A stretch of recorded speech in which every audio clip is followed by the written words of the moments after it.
3 ते 6च्या दरम्यान हा प्रकार घडलेला आहे। याच्यामध्ये रेकॉर्डवरील आरोपी सलामत अली अन्सारी याने एका चाळीमध्ये राहणाऱ्या मुलीला खाऊचं आमिष दाखवलं आणि त्यानंतर तिला रूममध्ये घेऊन जाऊन त्या ठिकाणी तिथे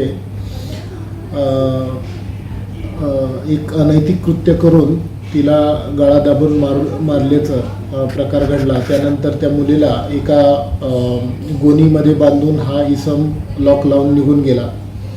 पोलिसांनी तात्काळ जेव्हा माहिती मिळाली या संदर्भाने पूर्वीचे आमच्याकडे असणाऱ्या फोटोग्राफवरून आम्ही त्याचा शोध घेतला आणि पूर्वीचे ज्या ज्या ठिकाणी तो जाऊ शकतो त्या ठिकाणी शोध घेऊन या आरोपीला 5 तासात ताब्यात घेतलेला आहे। बरोबर, 2023 साली भिवंडी शहराला अशाच प्रकारचा गुन्हा आहे आणि याच्यामध्ये तो जेलमध्ये होता।